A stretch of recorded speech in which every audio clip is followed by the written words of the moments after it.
بسم اللہ الرحمن الرحیم۔ السلام علیکم۔ کسی آدمی نے کہا، میں نے ایک دفعہ یہ کلمات کہے تھے۔ ایک شخص نے کہا، میں نے جب یہ کلمات آسمان سے سنے ہیں، کسی سے نہیں سنے۔ میں نے پوچھا وہ کیسے؟ وہ کہنے لگا، ایک دفعہ میں کسرا کی طرف گیا، میری عدم موجودگی میں ایک شیطان میری شکل و صورت اور حرکات و سکنات کے ساتھ میری بیوی کے ساتھ معاشرت رکھنے لگا۔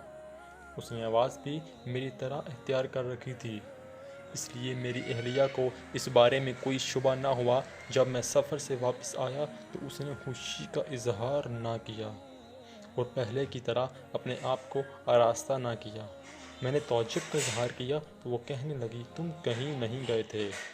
پھر وہ شیطان میرے پاس آیا اور کہنے لگا، میں ایک جن ہوں، مجھے تمہاری بیوی سے محبت ہو گئی تھی، میں تیری شکل میں اس کے پاس آتا رہا، تم ناراض نہ ہونا۔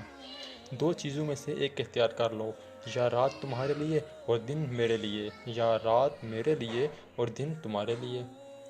میں ڈر گیا اور اپنے لیے دن منتخب کر لیا۔ ایک رات وہ میرے پاس آیا اور کہنے لگا، میں نے تمہاری بیوی کے پاس رات گزاری ہے، اب آسمان کے قریب جا کر عالم بالا کی باتیں اور راز چرانے کے لیے میری باری ہے۔ میں نے پوچھا، کیا تم چوری چھپے باتیں سن لیتے ہو؟ اس نے کہا، ہاں۔ پھر اس نے مجھ سے پوچھا، کیا تم میرے ساتھ آنا چاہتے ہو؟ میں نے ہاں کر دی۔ اگلی رات وہ میرے پاس آیا اور کہنے لگا، منہ دوسری طرف کرو۔ میں نے چہرہ دوسری طرف کر لیا۔ جب دوبارہ اس کی طرف دیکھا تو وہ ایک خنزیر کی شکل میں تھا۔ اس کے دو پر تھے۔ اس نے مجھے اپنی پشت پر سوار کر لیا۔ اس کی گردن پر خنزیر کی طرح کے بال تھے۔ اس نے کہا، ان بالوں کو مضبوطی سے پکڑ لو، تم عجیب و غریب اشیاء دیکھو گے، مجھ سے علیحدہ نہ ہونا ورنہ ہلاک ہو جاؤ گے۔ پھر اس نے اوپر کی طرف پرواز کی، حتیٰ کہ آسمان سے جا کر چمٹ گیا۔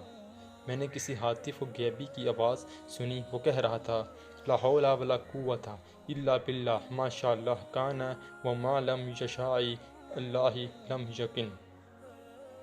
وہ مجھے لے کر زمین پر اترا اور آبادی کے پیچھے مجھے چھوڑ گیا۔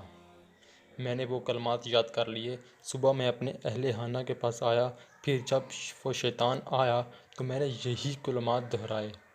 اس شیطان کی حالت خراب ہونے لگی۔ میں ان کلمات کو دہراتا رہا حتیٰ کہ وہ راکھ بن گیا۔